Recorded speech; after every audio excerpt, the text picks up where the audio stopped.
How did you come to work at FASPS? Well, I had a dance rehearsal in West Seattle a few months back, and the rehearsal got canceled, so I went to Lincoln Park, and FASPS was having the open house picnic for the new parents. And I remember walking by like, hey, that's pretty cool, and I wonder if they have adult classes, because I'd been dabbling in French I have been for a few years here and there. And I asked, and they said, oh, no, it's just for kids. You know, it's like it's a school for kids. Mm-hmm. So I said, oh, are you hiring? Just kind of out of nowhere. It seemed really cool. And then it clicked that somebody I had met, Andre, who works here, also works here.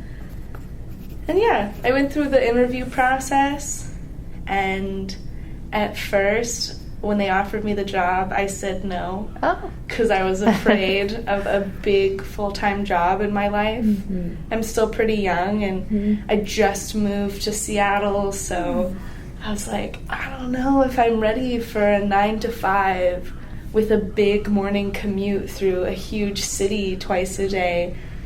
Not sure if I was ready, so I said no. And then I woke up the next day extremely regretful. Like, everything in my gut was like, Chloe, you made the wrong choice. Like, you need to work here, even though it's going to be hard and new and scary. So I remember emailing Ren, hey, made a mistake, you know, if you still have an opportunity. And she called me up and was like, okay, so are you like a flaky person? What is this? I said, no, I just was afraid, but I took the job opportunity, and so far this job has been so, what's the word? Expansive? No.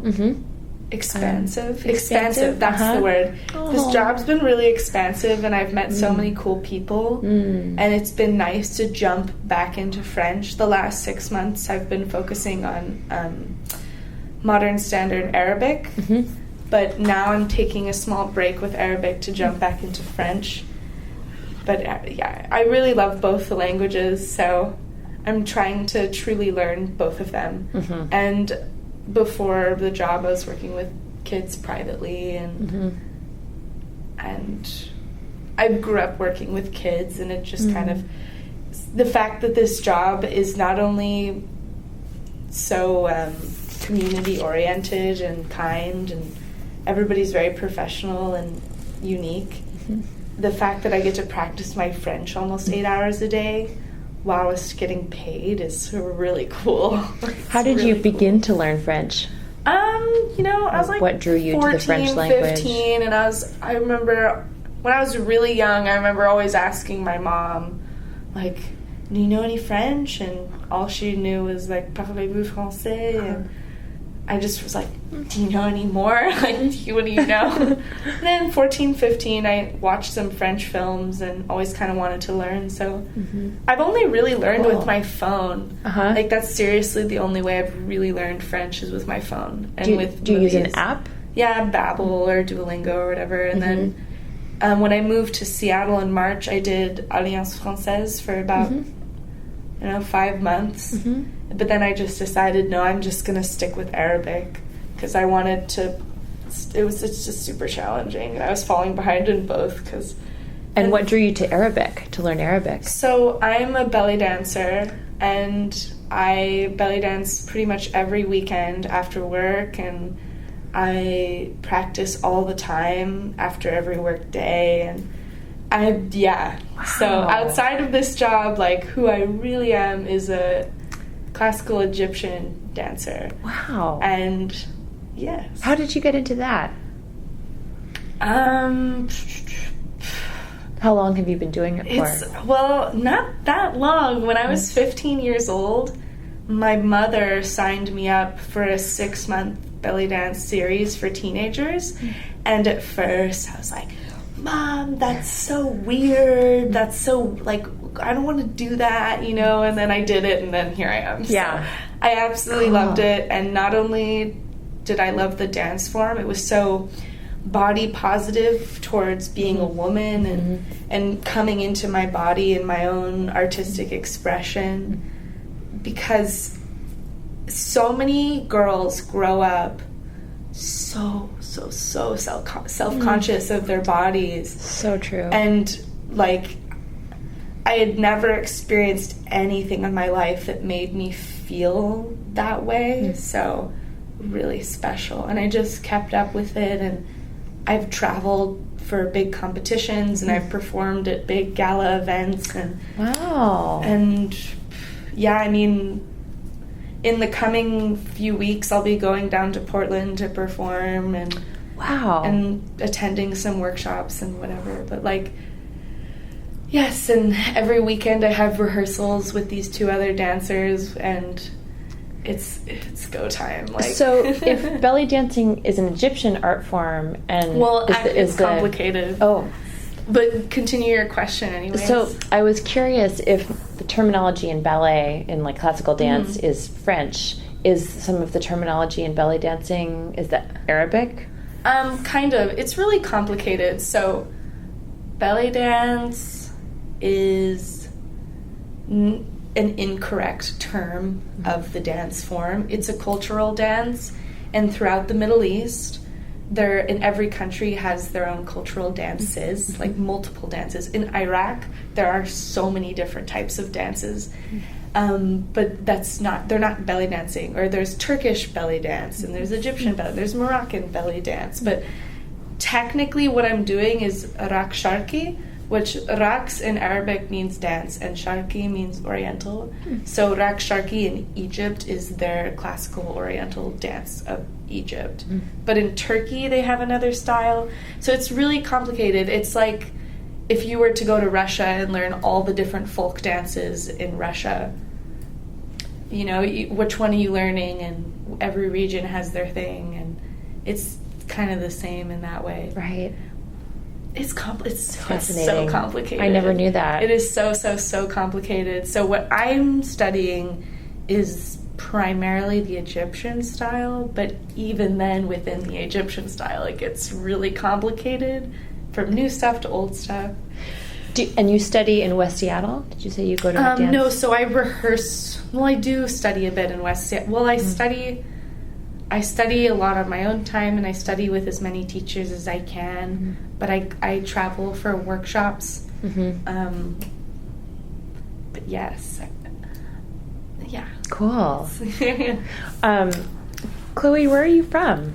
I'm from Hawaii. So, yeah, I just moved here in March. What island? I'm from Kauai. Oh. Have you been? Yes, I went for the first time 2 years ago. It was stunningly gorgeous. I loved it. Yes, it's a very special place to grow up. I can imagine. Were you born and raised there? Wow. And my dad's born and raised there too. So oh my goodness. A lot of my dad's family is still on Kauai. So Hawaiian culture is like, and the Hawaii culture today is complicated and unique and has its own thing. And part of the way I was raised is why when I moved here, I thought about, what kind of job? And, I'm good with kids, but not because I went out of my way to go be good with kids. Like, the culture I grew up in is, you watch your neighbor's friends' kids because they're your neighbor's friends' kids, and that's what you do because that's how it is here. It's interesting. It's very, like, nobody locks their doors. We've never had a key to our house. Ever. Like, I mean, things, obviously, like, not to say that it's a safe fairy tale place, but there's some cultural things that are extremely different. How are you adjusting to Seattle after that? I'm pretty good. So my mom is from Washington, and growing up we got to come and visit sometimes for the holidays. So I'm relatively familiar with Seattle, and I have a lot of family out here too. And it's pretty... Wow. Is the weather hard? The weather, I wouldn't say it's hard. I would say it's just different and unique, you know. A lot of people are like, hey, you got to watch out for the rain. And I said, but where I'm from is literally the wettest spot on earth. Yeah. Like, it rains on Kauai more than it rains here in Seattle, but it's a different type of rain. Like, here it's kind of lingering soft rain for 5 days and it's cold. Back at home, it's like this really harsh, intense rain that you can't stand out in, and it lasts for 15 minutes and then it's sunny again, and then it's kind of like back and forth. You could go to the beach on a day where it's really sunny and hot, and then before you know it, it's absolutely dumping rain and everything you own is soaked as if you just put it underwater. It's heavy. It's like this tropical wet. Heavy. Do you think you'll move back at some point? No. Okay. No. No. I love where I'm from, but it's a really small island. It's where I'm from. It's a very small place. There is a lot to offer, and it is unique. And I'm really fortunate I grew up there, but I can't live there during my young adult life. Maybe if I wanted to raise a family there, maybe. But you moved out here with your parents? No, I moved out here by myself. Okay. So my parents are still there, and my sister is still there. She's still in high school, and Yes. Wow. So you are the educational assistant in our Tiny YPK program, which is TYPK. TYPK, which is brand new to our school this year. Can you tell us a little bit about it? Sure. About how it's going for you? So TYPK is pretty fun. It's also kind of crazy, but something that I've noticed about TYPK compared to the other grades is because they're just a little bit younger, they have their opinions, but not like the older kids do.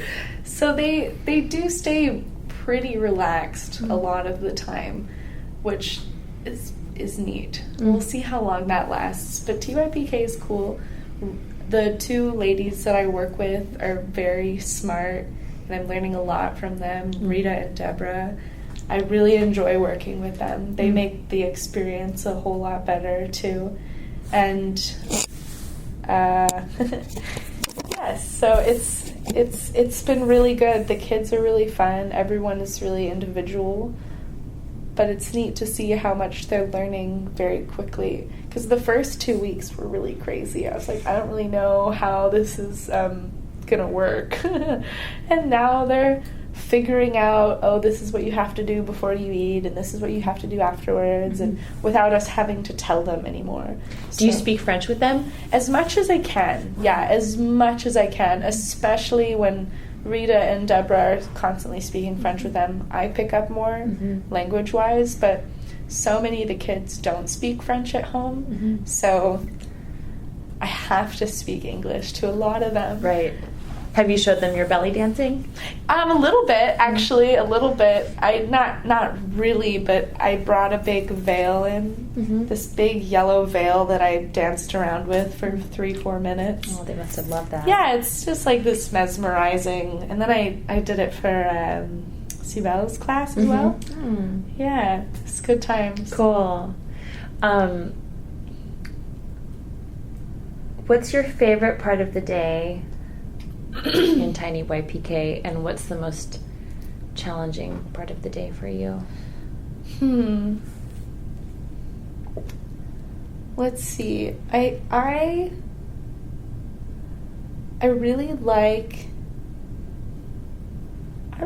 nap time, actually. Like getting like when they're all starting to get, I know nap time can be crazy, but when you're helping them fall asleep and they're just lying there, even if they're not asleep yet, but if they're just lying there and they're very relaxed and calm, and helping them fall asleep is really sweet.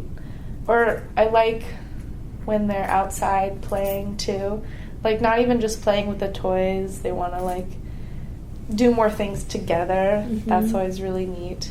What do you guys, and what's the most challenging part of the job? It's challenging when you can't get something through to them. That's really challenging. There's a lot of kids in the class. They all have their challenges and their weaknesses, but it's hard when you say something and it's almost as if you're speaking a foreign language to them, which in many ways you are. They don't really speak English or French yet at all. some of them a little bit more than others, but even then, do they really know what you're saying when you say, that's dirty, like, Right. please do not touch it, or I think that's the most challenging. Totally. Do you think you'll want to continue, is this job helping you, do you think you'll want to continue working in education? I think so. I do. But the way that I want to work in education in my future is I want to teach dance and musical theater, and I want to hold a performing arts school for kids. Because when I grew up in school, I was really unhappy in school, and I was bullied a lot in school, and nobody, the school system that I was in for a lot of my kindergarten and elementary and was really kind of nuts. And then my parents did some unique things outside of that. They took me out of the public school, and we did some we did a school called Open Source Learning for a lot of my middle school, which was based off the Sudbury Valley philosophy.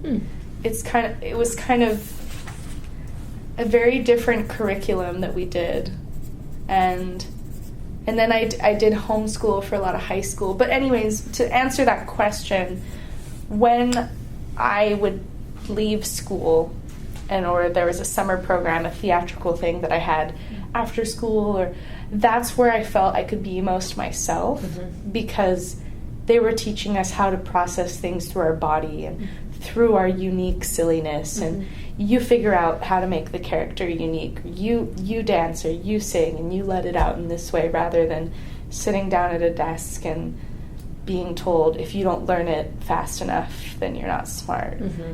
So that's where I really found my person. And so I would love to teach, especially in my future. I really, really, really want to teach young girls the art of belly dance, because for me it helped me so much as a woman, and it helped me stay active in a positive way. And really, though, just not only were we dancing, like after we were dancing, the program I was in was called SEEDS, which is Self-Empowerment and Education Through Dance, SEED, SEEDS. And we would dance for about an hour, and then afterwards we would talk about things like sex education, or how do you pay your taxes, or what do you define sexuality to be at a teenage age. And we would have to answer these questions together. The teacher wasn't there talking. We would sit in a circle, and she would ask us the question, and we really had to discuss. And that so important. It was so good. Girls I want to bring that to young females really badly. Oh, I hope you do. Yeah, and that is the dream. That is definitely the dream, to bring, also with the amount of Islamophobia that there is in America, a lot of people don't understand Middle Eastern dances anymore, or want to learn about the music, or want to appreciate it, because all they know the Middle East to be is like this war-torn area that they should just avoid. But that's not the reality, and I'd like to, I have big ideas. I have big ideas. I love it. Yes. Okay, one last question, which is just, what are some of the activities you're doing this week with the Tiny YPK students? This week for break camp, we've been doing some really fun sensory things. A lot of like, play with this Jell-O, or see what you can do with these pumpkin seeds, and what else? Coloring and singing and dancing around. We had a dance party with scarves and the NPR. And excellent. Yeah, a lot of just get moving and touch things, because that's what they want to do. Absolutely. So it can be really hard in school when that's not what they're supposed to do, and all they want to do is just like touch things. So we're just letting them touch things under our supervision, and really making things for them to touch. After they wake up from nap today, they're gonna play with slime that we've made. Excellent. Some pumpkin slime. Love it. Yeah. Well, thank you so much, Chloe, for talking with me today. Yes. This was fun. Yeah. Have a wonderful rest of your break week. Thanks. Thank you. Thank you.